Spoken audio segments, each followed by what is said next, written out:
गुरुर्ब्रह्मा गुरुर्विष्णुः गुरुर्देवो महेश्वरः गुरुसाक्षात् परब्रह्मा तस्मै श्रीगुरवे नमः। अखण्डमण्डलाकारं व्याप्तं येन चराचरं तत्पदं दर्शितं येन तस्मै श्रीगुरवे नमः। श्रुतिस्मृतिपुराणानाम् आलयं करुणालयं नमामि भगवत्पादं शङ्करं लोकशङ्करम्। ॐ सहनाववतु सहनौ भुनक्तु सह वीर्यं करवावहै तेजस्विनावधीतमस्तु मा विद्विषावहै। ॐ शान्ति शान्ति शान्तिः। नारायणं नमस्कृत्य नरं चैव नरोत्तम देवीं सरस्वतीं व्यासं ततो जयमुदीरये। ॐ श्रीकृष्ण परमात्मने नमः। श्रीमद्भगवद्गीता षोडशोऽध्यायः।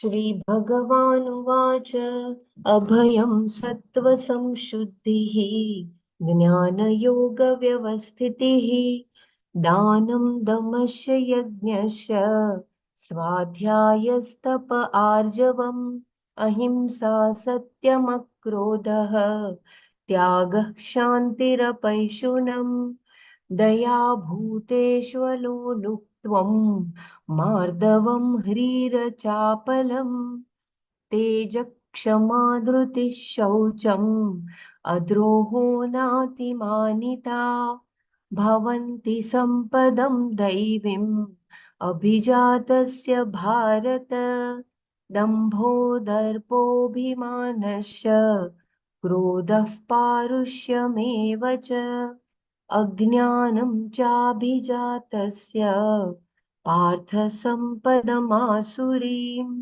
दैवी सम्पद्विमोक्षाय निबन्धायासुरीमता मा शुचः सम्पदं दैवीम् अभिजातोऽसि पाण्डव द्वौ भूतसर्गौ लोकेऽस्मिन् दैव आसुर एव च दैवो विस्तरशः प्रोक्तः आसुरं पार्थ मे शृणु प्रवृत्तिं च निवृत्तिं च जना न विदुरासुराः न शौचं नापि चाचारः न सत्यं तेषु विद्यते असत्यम् अप्रतिष्ठं ते जगदाहुरनीश्वरम् अपरस्परसम्भूतं किमन्यत् कामहैतुकम् एतां दृष्टिमवष्टभ्य नष्टात्मानोऽल्पबुद्धयः प्रभवन्त्युग्रकर्माणः क्षयाय जगतो हिताः काममाश्रित्य दुष्पूरं दम्भमानमदान्विताः मोहात् गृहीत्वा सद्ग्राहान् प्रवर्तन्ते शुचिव्रताः चिन्तामपरिमेयां च प्रलयान्तामुपाश्रिताः कामोपभोगपरमा एतावदिति निश्चिताः आशापाशस्य आशापाशबद्धाः कामक्रोधपरायणाः ईहन्ति भोगार्थम् अन्यायेनार्थसञ्चयान् इदमध्यमया लब्धम् इमं प्राप्स्ये मनोरथम् इदमस्तीदमपि मे इष्यति पुनर्धनम् असौ हतः शत्रुः अहनिष्ये चापरापि ईश्वरोऽहमहं हि सिद्धोऽहं बलवान् सुखी आयुर्भीजनवानस्मि कोऽन्योऽस्ति सदृशो मया यक्ष्ये दास्यामि मोदिष्य इत्यज्ञविमोहिताः अनेकचित्तविभ्रान्ता मोहजालसमावृताः प्रसक्ताः कामभोगेषु पतन्तरकेषु च आत्मसम्भाविता स्तब्धा धनमानमदान्विताः यजन्ते नाम यज्ञैस्ते दम्भेनाविधिपूर्वकम् अहङ्कारं बलं दर्पं कामं क्रोधं च संश्रिताः मामात्मपरदेहेषु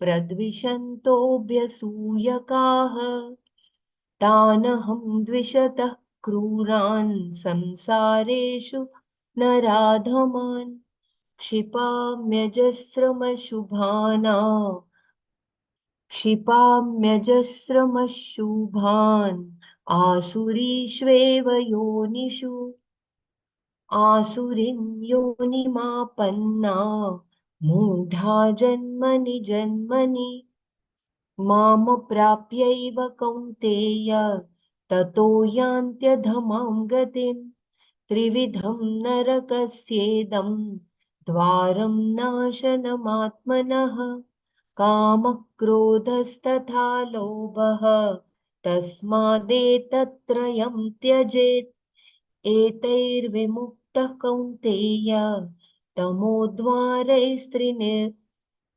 तमोद्वारैस्त्रिभिर्नरः आचरत्यात्मनः श्रेयः ततो याति परां गतिम् यशास्त्रविधिमुत्सृज्य यः शास्त्रविधिमुत्सृज्य वर्तते कामकारतः न स सिद्धिमवाप्नोति न सुखं न परां गतिम् तस्मात् शास्त्रं प्रमाणं ते कार्याकार्यव्यवस्थितौ ज्ञात्वा शास्त्रविधानोक्तं कर्म कर्तुमिहार्हसि ॐ तत्सदिति श्रीमद्भगवद्गीतासु उपनिषत्सु ब्रह्मविद्यायां योगशास्त्रे श्रीकृष्णार्जुनसंवादे दैवासुरसम्पद्विभागयोगो नाम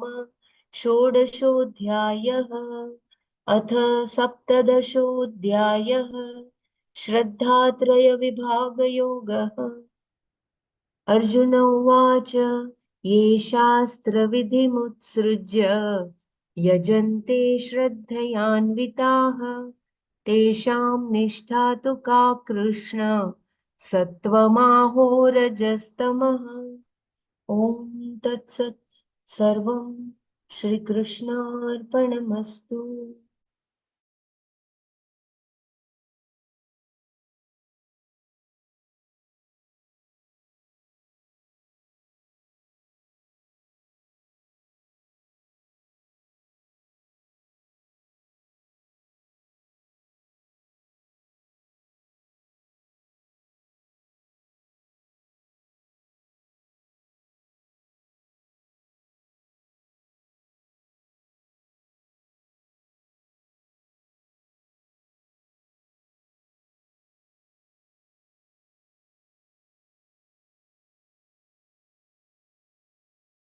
Um, Brahmaraji, should I read from the first page or from the first verse? kindly guide me.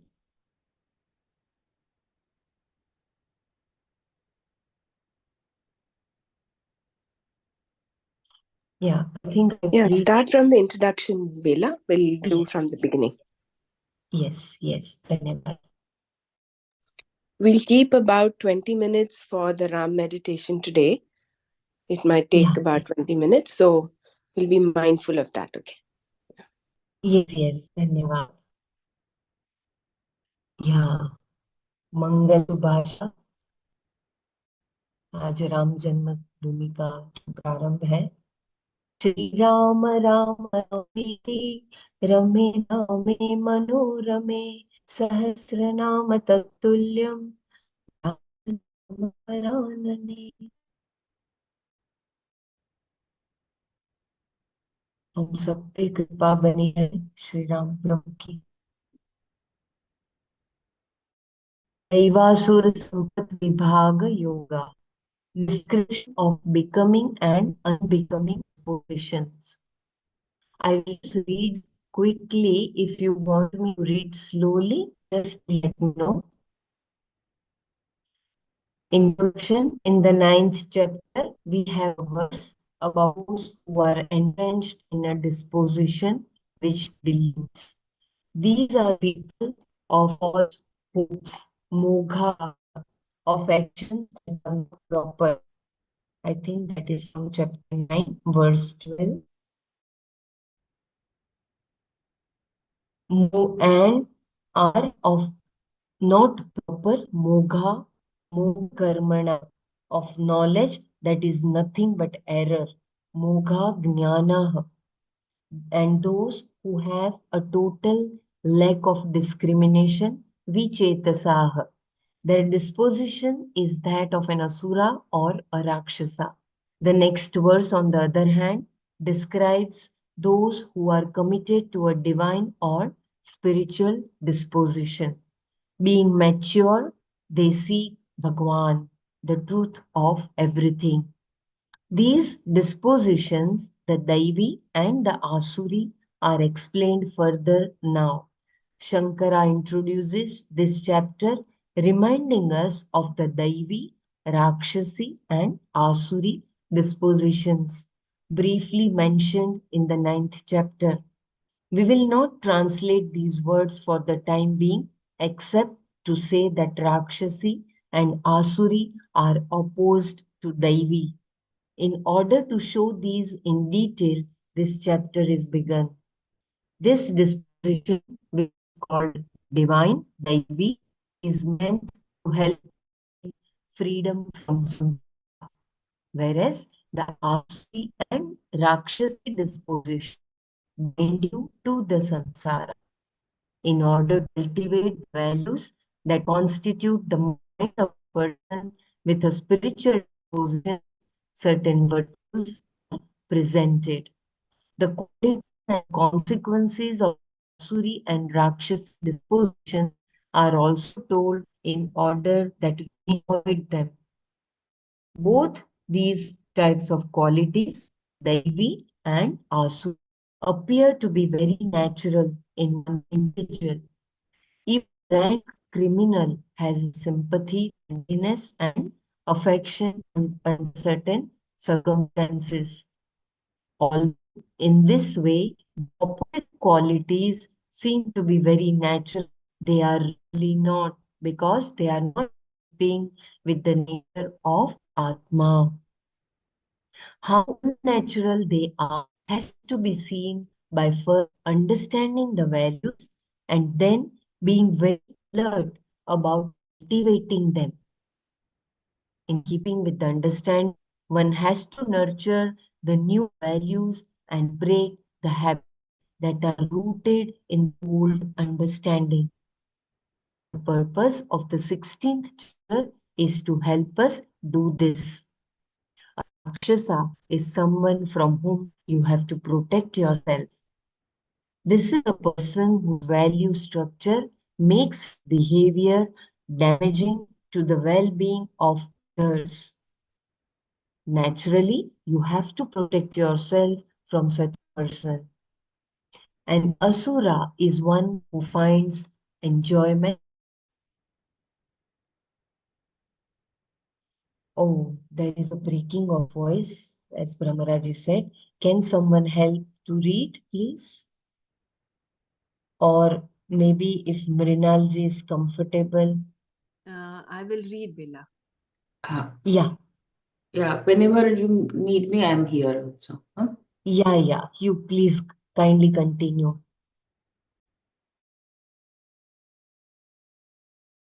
Do you want to read from the beginning? If my voice was breaking from the beginning, just let me know. In 85 page last paragraph. From there it is uh, unlistened, means breakage. Yeah, 85. 85. Yeah, last paragraph, 85. Yeah, last paragraph, page 85, Mrinalji.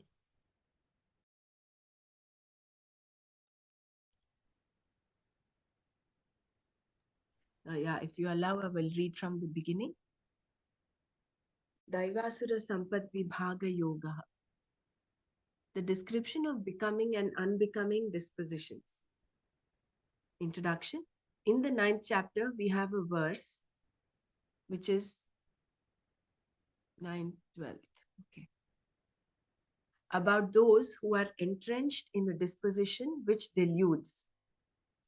Moghasha mogha karmanaha mogha jnana vichetasaha. Asurim. Uh, yeah. These are people of false hopes. Moghasha, of actions that are not proper. Mogha karmana, of knowledge that is nothing but error. Mogha jnana, and those who have a total lack of discrimination. Vichetasaha. Their disposition is that of an asura or a rakshasa. The next verse, on the other hand, describes those who are committed to a divine or spiritual disposition. Being mature, they seek Bhagavan, the truth of everything. These dispositions, the Daivi and the Asuri, are explained further now. Shankara introduces this chapter reminding us of the Daivi, Rakshasi, and Asuri dispositions briefly mentioned in the 9th chapter. We will not translate these words for the time being, except to say that Rakshasi and Asuri are opposed to Daivi. In order to show these in detail, this chapter is begun. This disposition, which is called divine, Daivi, is meant to help you gain freedom from samsara, whereas the Asuri and Rakshasi dispositions bind you to samsara. In order to cultivate the values that constitute the mind of a person with a spiritual disposition, certain virtues are presented. The qualities and consequences of the Asuri and Rakshasi dispositions are also told in order that we may avoid them. Both these types of qualities, Daivi and Asuri, appear to be very natural in one individual. Even a rank criminal has sympathy, friendliness, and affection under certain circumstances. Although in this way, the opposite qualities seem to be very natural, they are really not, because they are not in keeping with the nature of Atma. How unnatural they are has to be seen by first understanding the values and then being very alert about cultivating them. In keeping with the understanding, one has to nurture the new values and break the habits that are rooted in the old understanding. The purpose of the 16th chapter is to help us do this. A Rakshasa is someone from whom you have to protect yourself. This is a person whose value structure makes his behavior damaging to the well-being of others. Naturally, you have to protect yourself from such a person. An Asura is one who finds enjoyment only in the sense objects. He has no real aesthetic appreciation or interest in anything profound, and consequently only dissipates his time and energy. Also, for him, the end is the most important thing. So he will compromise the means if necessary. Small ends like power, name, pleasure, etc., are so important that in the process of gaining them, he does not mind harming people. This is an asura. It is their modes of thinking and value structure that constitute the disposition of an asura or a rakshasa. The purpose of this chapter is to help one cultivate Daivi Sampat, spiritual wealth. The values are shown not for self judgment nor for judgment of others, but to understand each one of them so well that the understanding and yourself are one and the same. Then, if there is any particular tendency that is against that understanding, it is made to conform to your understanding of the value structure. Values are not to be kept as an ideal, but understood thoroughly. Then, an attempt to conform to them is a necessity only to the extent that an old tendency persists. This does not mean that we never make choices that are convenient.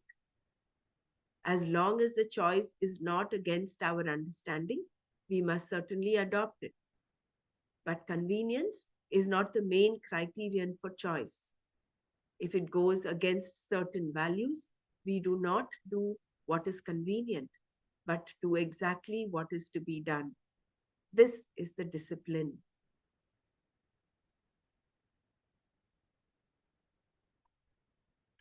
Daivi Sampat. Those values that we are to cultivate, the Lord tells us in the next three verses. The three verses are to be read together because bhavanti, the verb for all three, is in the third verse.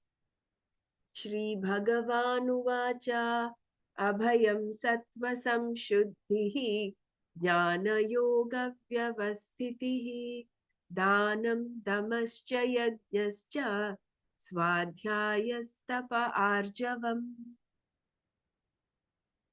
Shri Bhagavan Uvacha said, Abhayam, freedom from fear, Sattva Samshuddhihi, purity of mind, Jnana Yoga Vyavasthitihi, steadiness in contemplation, Dhanam, charity, Damaha cha, and judicious restraint, Yajnaha cha, and the rituals, Swadhyayaha, recitation of one's own branch of Veda, Tapas, austerity, Arjavam, alignment of thought, word, and deed.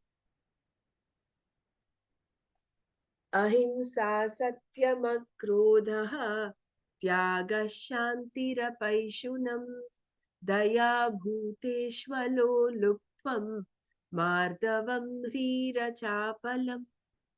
Ahimsa, absence of hurting. Satyam, truthfulness. Akrodha, resolution of anger. Tyagaha, renunciation. Shantihi, resolution of the mind. Apaishunam, absence of calumny or slandering. Bhuteshu, with regard to living beings. Daya, compassion. Alolupvam, absence of ardent longing. Mardavam, softness. Hrihi, modesty. Achapalam, absence of physical agitation. Tejakshama dhriti shaucham adroho nati manita bhavanti sampadam daivim abhijatasya bharata. Tejas, brilliance. Chama, composure. Dhritihi, fortitude. Shaucham, cleanliness. Adrohaha, no thought of hurting. Na atimanita, no exaggerated self-opinion. Daivim sampadam, to the wealth of devas. Abhijatasya, for the one who is born. Bhavanti, are there. Bharata, O Bharata, Arjuna. Shri Bhagavan said, freedom from fear, purity of mind, steadiness in contemplation, charity, judicious restraint, performing rituals, recitations of one's own branch of the Veda, religious discipline, austerity, alignment of thought, word, and deed, absence of hurting, truthfulness, res- resolution of anger, renunciation, resolution of the mind, absence of calumny, compassion for living beings, absence of ardent longing, softness, modesty, absence of physical agitation, brilliance, composure, fortitude, cleanliness, no thought of hurting, and no exaggerated self opinion are there for the one who is born to the wealth of Devas, Arjuna. Each word here is a quality for the one who has cultivated or is born into the spiritual wealth, Daiveen Sampadam Abhijatasya. Each one of these has to be understood thoroughly.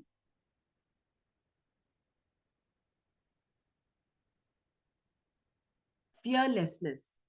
Abhaya is fearlessness.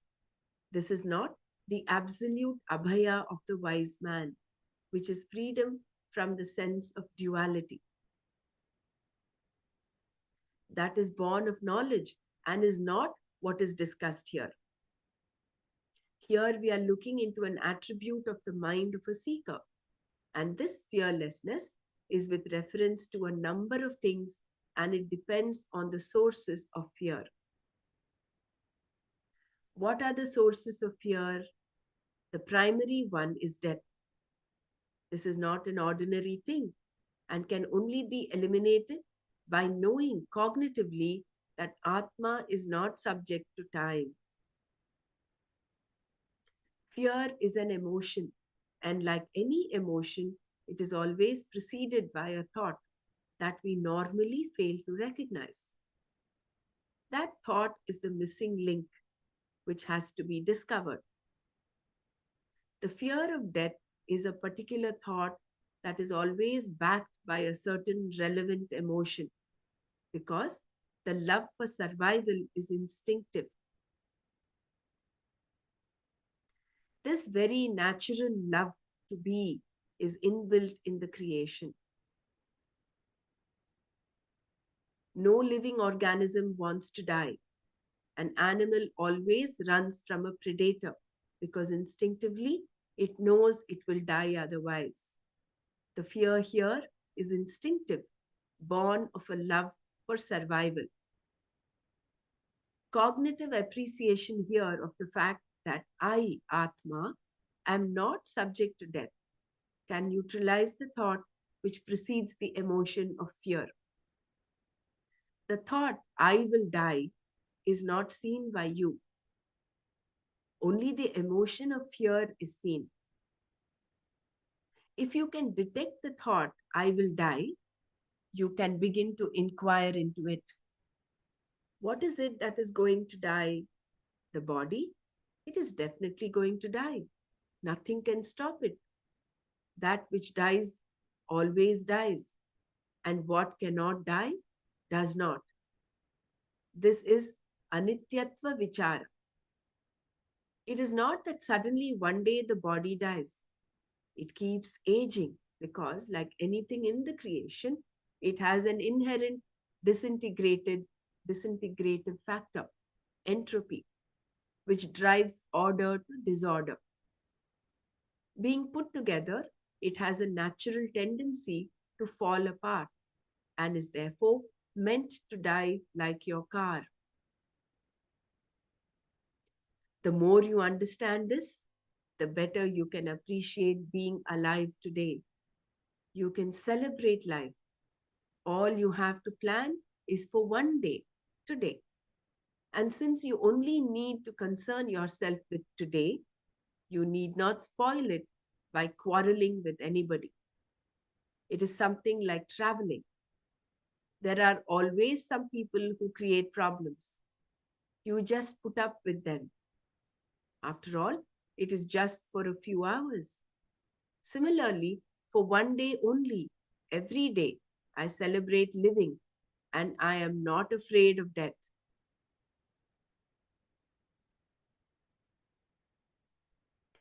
This technique of neutralizing a thought or a pattern of thinking by its opposite is called Pratipaksha Bhavana. Thereby, we bring about a cognitive change so that the thought of death either does not come, or if it does, the neutralizing thoughts arise along with it. We have to create such antibodies in our minds in order to deal with these fears as they arise. As the thought, I will die, arises, it is met with the thought, the body will die. That is inevitable. But that I am alive today is a matter for celebration. When this body will die, when this body will die is anybody's guess. Ask anyone in the emergency ward if he planned to come there. Then you will understand. Some grace has to operate to keep us alive, and therefore, that we are alive today is a matter for celebration. One good thing about death is that it has to be dealt with only once. When it comes, we will see what we have to do. Till then, it is not a real problem. By the time it comes, we may be ready to go. We may welcome it. A story is told of an old Swami who had lived for more than 30 years in Uttar Kashi and Rishikesh. When he fell ill, his devotees wanted him to come down to Delhi or Dehradun so that he could receive proper treatment. One day, the Swami said to one of his disciples, suppose you are a busy man talking to a group of people. An old man walks into the gathering and finding you very busy, he sits in one corner, evidently waiting to talk to you. He is sitting far away and not interested in the satsanga, but is just waiting to talk to you. Gradually, all the people leave one by one. Now, will you get up and go to your room? Or will you call the old man and ask him what he wants? The disciple responded, I would definitely talk to him and perhaps finish with all the other people in order to do that. Then Swami continued, similar is the case here. Ever since I came into this world, I have been busy doing one thing or the other. And this old man, Mr. Death, who came along with me, has been waiting very patiently all this time. Now he thinks that this is the time to come to talk to me. Should I give him an interview or should I escape from him? Since he has been patiently waiting for so long, it is only right that I give him an interview now. It is time now. Death is always round the corner, mobile in the form of every vehicle, and stationary in the form of microbes, and so on.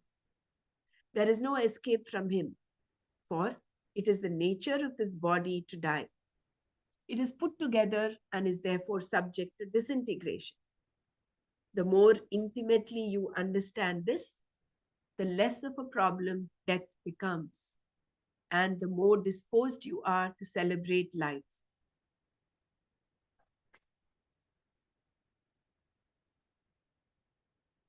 You are fearless with reference to death only when you celebrate today.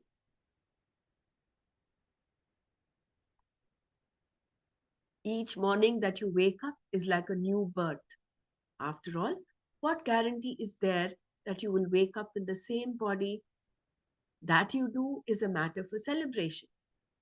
Perhaps for one more day, you can do something useful. You plan well for only one day at a time. Even a plan for the future is only today's plan. Tomorrow you may change it if the changing circumstances require that. But for today, you have a plan.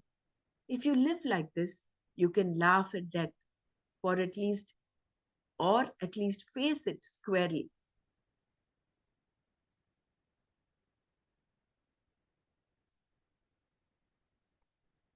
Besides death, there are many other things we fear, particularly the future.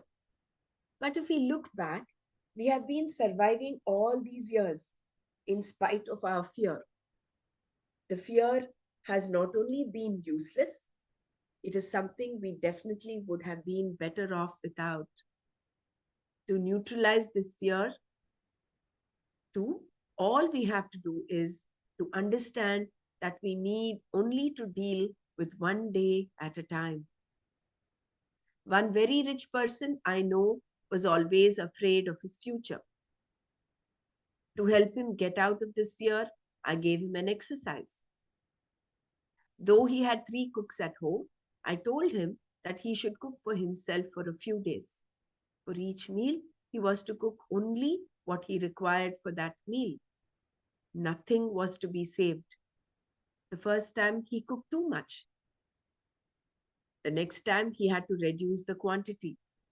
As he did this, he discovered that the amount of food he needed for one day could be gathered even by begging, and his anxiety for the future was gone. What is really required to overcome fear of the future is the inner strength, the spiritual strength of knowing just how little you require to survive. Then you have no fear. Just to live is not a major accomplishment. Even a mosquito lives. Go to a jungle and see how many creatures there are. It is teeming with millions of life forms. What retirement plan do they have? They all live day to day, and in doing so, keep teaching us how to live. You may be worried, but the millions of bugs living in your own stomach are not concerned at all. They keep multiplying geometrically, living a good family life with their children, grandchildren, and great grandchildren as long as you are alive. This fear of what will happen in the future is meaningless. Another way of approaching this is to look at what happens if you lose something. So much of our fear is centered on loss: loss of life, loss of name, loss of power, loss of hair, loss of teeth, loss of health, loss of possessions, loss of relationships, etc. Suppose you lose some power that you have. Just look at yourself without power.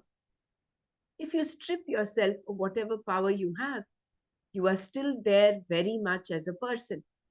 Essentially, nothing is lost. And look at the person who has power.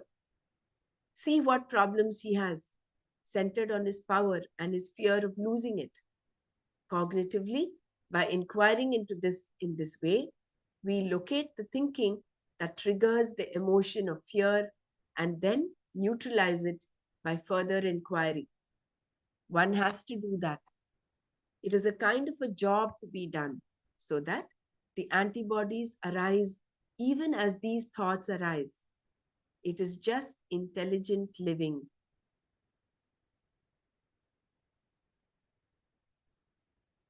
Sattva samshuddhi. Sattva samshuddhi means purity of mind. Antahkarana shuddhi. If all the values are properly understood, there will certainly be antahkarana shuddhi. But here it is mentioned separately as a value. It means clean thinking, which is expressed very beautifully by Shankara as giving up deceit, cheating, and falsehood in your interactions with people. If you are free from these in your thinking, there is naturally a certain cleanliness in your interactions. You have sattva samshuddhi. Jnana yoga vyavastitihi. Jnana yoga vyavastiti means steadiness in contemplation. Jnana, knowledge, here is self-knowledge. as received from the Shastra and the teacher. The meaning of the word Atma and of the word Brahman has to be properly understood. Every word has a relevant reality, Vastu. So the reality of these words has to be first has to first be cognitively appreciated from the Shastra and the teacher.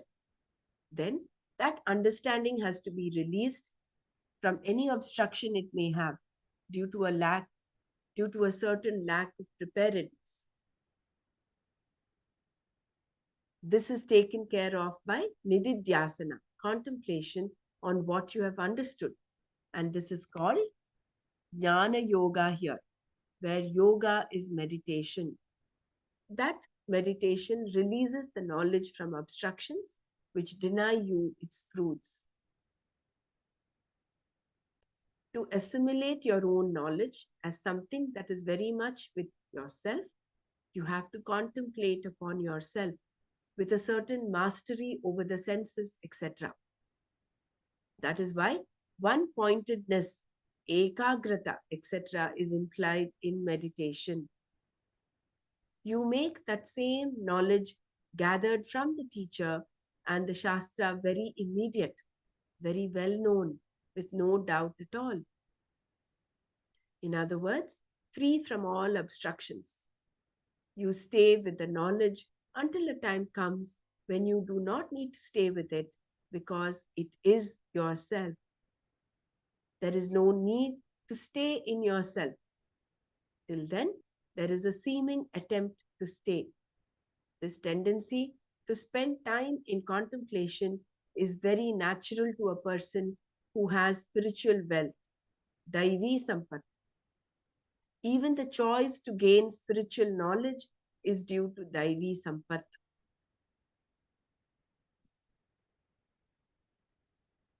Before he proceeds, Shankara makes a note here. He says, this Jnana Yoga Vyavastiti is the most important one among all the others that constitute Daivi Sampat, and says, Daivi Sampat is a wealth which consists of Sattva Guna and is therefore Satviki Sampat. And for the word Satviki, he gives a general definition in a brief but important statement. Yatra esham adhikritanam ya prakriti sambhavati satviki sa uchyate. When the pursuit is only of things that are to be done and nothing else, it is said to be satviki.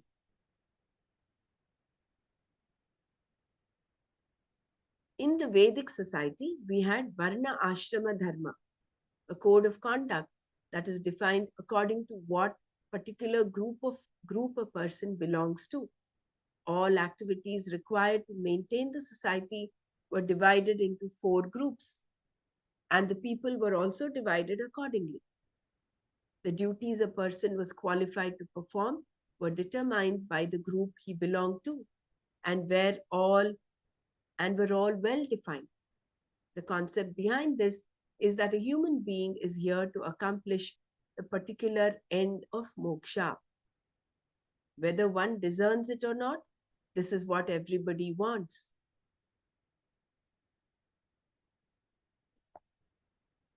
Nothing less will satisfy the human heart. Since the basic problem is one of self non-acceptance, acceptance is possible only when a person discovers the self to be free from any lack. In other words, complete. And the self happens to be complete. Discovering this fact releases the individual from his erroneous sense of imperfection. When this is the ultimate end, all activities are reduced to duties. Then, by conforming to these well-defined duties, one can neutralize the likes and dislikes, raga dveshas, that disturb the basic pursuit of moksha. Certainly, there is sacrifice and yielding when the raga or dvesha is not in keeping with dharma. But every time you give up, you grow because What you give up is less than what you are. As this inner growth takes place, one gains a certain amount of dispassion or objectivity, which becomes natural in time. Therefore, to make a person emotionally, spiritually, and ethically an adult, you require a suitable infrastructure. This was provided in the Vedic society by what we call Varna Ashrama Dharma.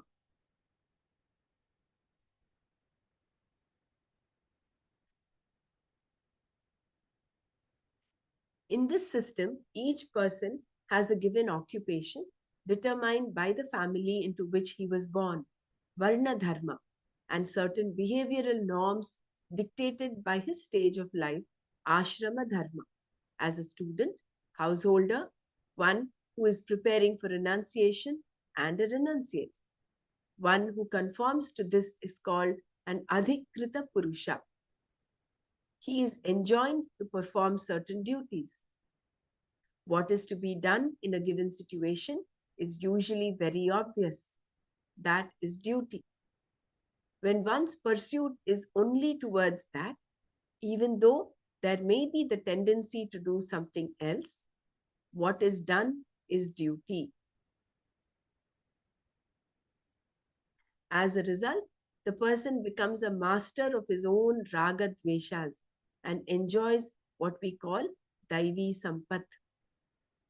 Whether he is defined as a brahmana, a kshatriya, a vaishya, or a sudra in terms of his vocation, he is a brahmana by quality. This is reflected in his disposition and attitude. The qualities of such a person are described in these three verses. They are either natural to him or he is mindful of his activities in terms of these values. To develop a disposition in which sattva is predominant, a duty based structure is helpful. By doing your duties, whatever they are, you become a brahmana.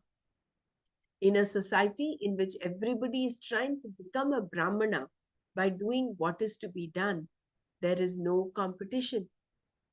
Until recently, the concept of duty was very much a part of Indian culture. Today, of course, the society is changing and the Varna Ashrama system is breaking down. But the spirit is still valid. Any given situation presents itself in a form which necessitates an appropriate action. That action becomes duty. In every society, the duties and responsibilities are very clearly spelled out. Without that, collective function is not possible, whether at home or in society at large. What one should do must be clear, even if there are only two people involved. The one who does just what is prescribed, not only in terms of actions, but also in terms of attitudes that reflect proper values, is able to do so because he has a disposition that is predominantly sattva. One of the actions that characterize a person of such a disposition is dana, giving.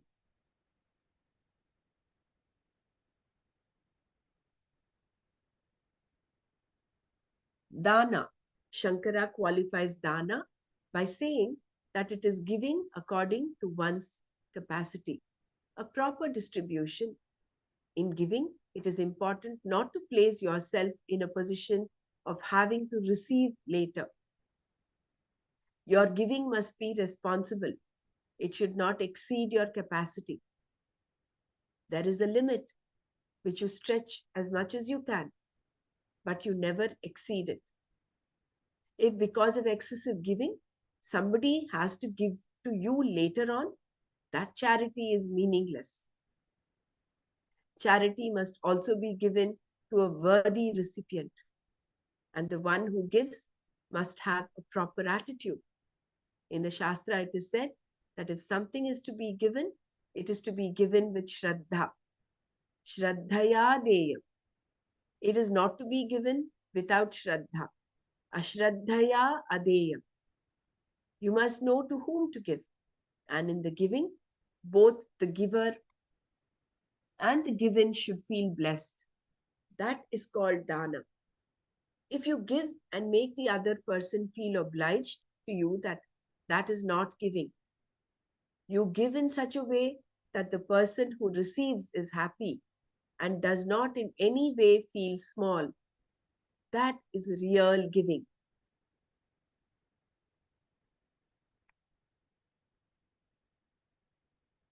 Certain attitudes are important with reference to giving. If somebody gives you something, however small, you remember it always. Your gratitude never diminishes. But if you give, you forget about it. You may remember and feel fortunate that you had an opportunity to give, but that pride, I gave, is gone. You consider it an opportunity because you know very well that the situation could be reversed. Thus, if you can give without making the recipient feel small or obliged, it is giving. Everything is like that. Suppose it is your job to manage people. If you make them feel that they are not managed, that they work along with you, you are a good manager. If you can manage them without giving them a complex, you are a great manager. This cannot be contrived. It must be a genuine attitude towards your fellow human beings and certain facts. Jobs differ. Somebody is in a position to say, do this. Somebody is in a position to do it. But one is not superior to another. Duties differ. This is all there is to it. Why should you give? What do you get out of this dana? In giving, you part with something. Therefore, naturally, there is a loss. But there need not be a sense of loss. When you give away something, you may be diminished materially, but you do not become less than you were. In fact, you gain. In giving a gift, there is surely an element of joy. And further, even though there is a giving away, there is always a gain in that you are bigger than what you gave. Then again, to the extent that you can happily part with the things you love, you are free. Someone who does not have anything that he cannot happily part with is totally free. Your attachment to things is not such that you cannot happily give them away when there is a deserving person.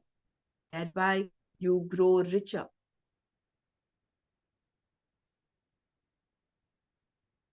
In India, dana is very common even today. There are hundreds of ashramas in Rishikesh, and all of them are run by public charity. Similarly, there is always abundant distribution of food because dana is a deep-rooted cultural value.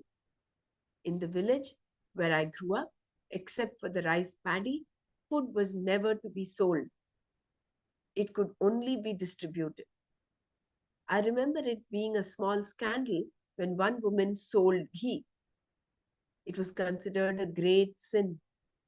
Once, there was a proposal of marriage to one of the girls in our village from a rich family in the nearby village of Mayavaram. But neither the father nor the mother of the girl would accept the alliance because the father of the boy was running a restaurant. That meant he sold food, and the money earned from that was considered papa because food should only be distributed. Even today, in villages in Andhra, they will not sell any milk or milk products. Food is to be distributed, never sold. Also, the Kshatriyas in the West Godavari district are not supposed to sell milk products. They consider it below their dignity, even improper to sell them. In Punjab, you will never see a beggar because food is distributed every day in the Gurudwaras. and it is rich, substantial food. The value for giving is very great in India. Even a poor person gives whatever he can. For a value for dana is ingrained in all people. It is so important because giving is part of growing up.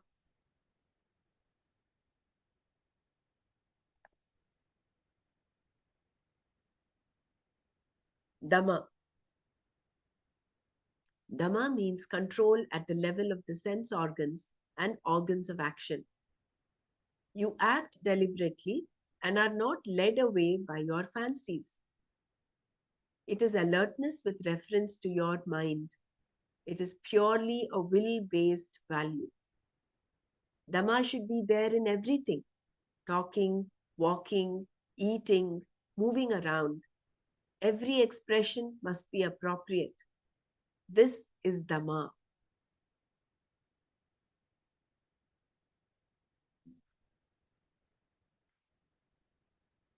Yajna. Yajna is performing daily rituals, which are of two types. One is called Shrauta Karma and consists of Vedic fire rituals like the Agnihotra, which are performed daily. The other is called Smarta Karma, which consists of prayers, daily puja, chanting, japa, and so on. Swadhyaya. Swadhyaya is the daily recitation of the Veda and is considered a prayer that produces punya. According to the Shastra, punya can take you to heaven, etc. But it can also remove old papas which can hinder your spiritual pursuit. This is the type of punya that is sought here. Recitation of Veda, Veda Parayana, is considered to be a spiritual karma meant to produce a special punya, which is converted into an atmosphere or situation wherein you can spiritually grow.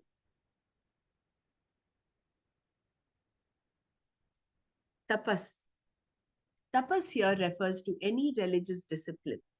In the 10th chapter, Shankara defined it as Indriya Samyama Purvakam Sharira Pidanam, practicing various disciplines at the body level backed by a control of the sense organs. Many kinds of such tapas disciplines become a part of the sadhana that a jignasu undertakes. Now, here in the 16th chapter, after almost completing the entire teaching of Vedanta, Bhagavan again picks up the values that a jignasu has to cultivate for the assimilation of the knowledge. And in this context, he talks of tapas and is going to elaborate on the threefold tapas later in the 17th chapter. So here, Shankara just says that this tapas will be elaborated later and proceeds.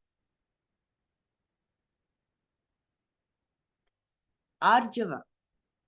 Arjava, as we saw in the 13th chapter, is an alignment between the mind, the word, and the action. It is speaking what one thinks and doing what one speaks. And this becomes complete when combined with Satya and Rita, where one has the value in constantly ensuring what one thinks is right, in addition to speaking what one believes is right. There is, in the 13th chapter, Shankara defines Arjava as Riju Bhavo Avakritvam, straightforwardness and absence of crookedness. This is an important value for a jignasu because any compromise in Arjava one does only due to ragadveshas. And as long as ragadveshas determine one's actions, the assimilation of the knowledge cannot take place. That is why Bhagavan mentions Arjava in the 13th chapter, where he is enumerating the jnana sadhanas. And he considers it so important that he reiterates it here and again in the 17th chapter. Ahimsa. Ahimsa is the absence of hurting any living being. Here, not hurting is not only limited to human beings, but extends to all living beings, including trees and so on. A hurtful act like any action, can be threefold, according to the means used: physical, oral, or mental. We deliberately avoid hurting any living being by a physical action. Although speech is also one of the organs of action, it is treated separately here. Mentally, also, one can perform an action like meditation or prayer. Although one may have strayed unkind thoughts about a person, if they are entertained volitionally, it becomes a mental karma. A mere thought does not become a karma unless it is backed by an agent who is deliberately using his will. Although one may have stray unkind Volitionally means using his will. voluntarily, Voluntarily. although one may have stray unkind thoughts about a person, if they are entertained volitionally, it becomes a mental karma. A mere thought does not become a karma unless it is backed by an agent who is deliberately using his will. Satya. Satyam here refers to speaking truth. Because words can be so hurtful, one is advised to say not only what is truthful, but what is also pleasing and beneficial. We have a mandate to speak only what is truthful, Satya.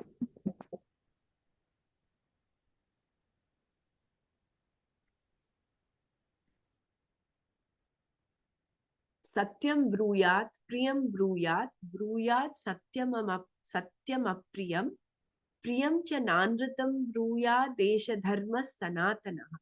From the Manusmriti. Satyam bruyat, priyam bruyat satyam apriyam, priyam cha nanratam bruyat desha dharma sanatana. So, we have a mandate to speak only what is truthful, Satya. But while doing so, we may say something hurtful. So, we are enjoined to say what is pleasant, Priya. And while it is important to say what is pleasant, it should not be at the cost of what is true. It should not be false, Anrita. Why does anyone tell lies? It is only due to fear of facing certain facts about oneself. By not being truthful only makes a person weaker and weaker. Therefore, honestly facing situations and the facts as they are, and then being honest in conversation, is the way to overcome some of these fears. In speaking about something, our words should convey the sense of it exactly as it is. That is, it has to be yathartha, with no omissions or embellished merits. What is satya and even priya may also sometimes be useless. We therefore try not to use words which do not serve any purpose. This implies care in using adjectives and in choosing words that most accurately convey what the thing or situation is. If you restrict your speech to what is useful, naturally, you become conscious about what you say.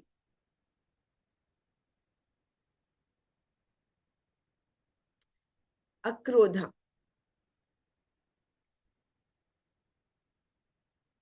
Akrodha means absence of anger. But Shankara defines it very beautifully here as the resolution of anger. This implies an acknowledgement of the existence of anger. We are already angry, and a given situation evokes it. Anger comes from anguish arising from unfulfilled expectations. Every human being has it because From childhood, there have been numerous disappointments. Based on some conclusions drawn from these experiences, one gathers anger towards oneself and the world. We have to resolve this anger born of anguish, or we will continue to be vulnerable to it. New situations do not remove the anger, but only serve to make us angrier because we are already angry. And an angry person does not accomplish anything worthwhile. He only damages himself and others. But a person who acts has a chance of salvaging even a potentially damaging solution.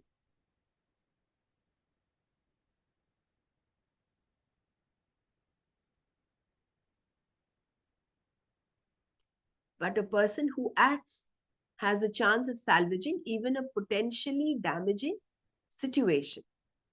Once, while traveling, I saw someone who was so angry when the air hostess brought him the wrong drink that his shouting could be heard all over the aircraft.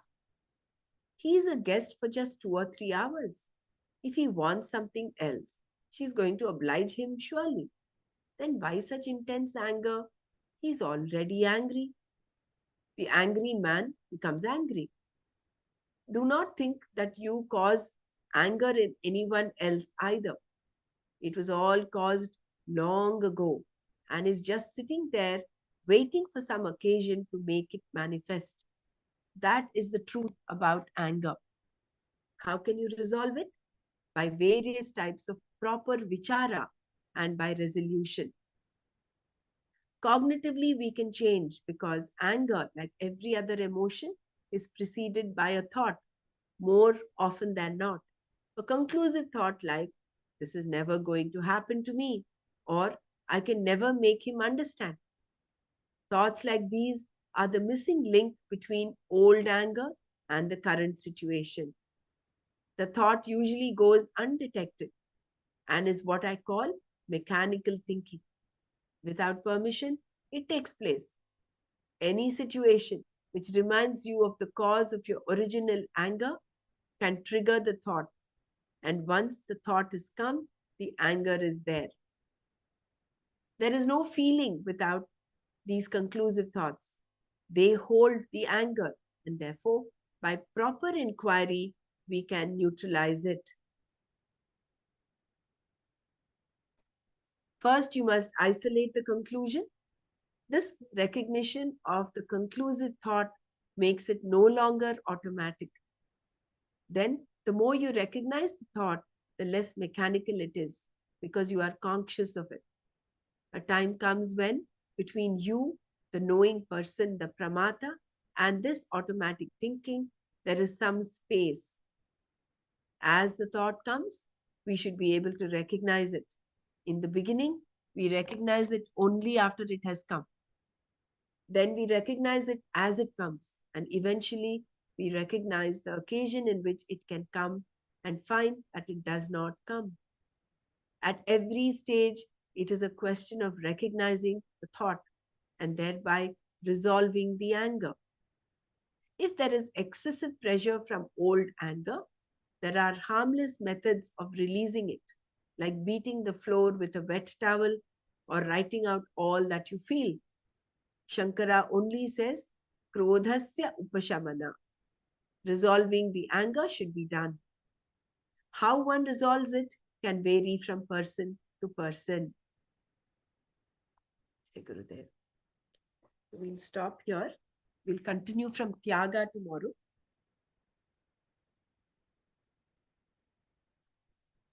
We'll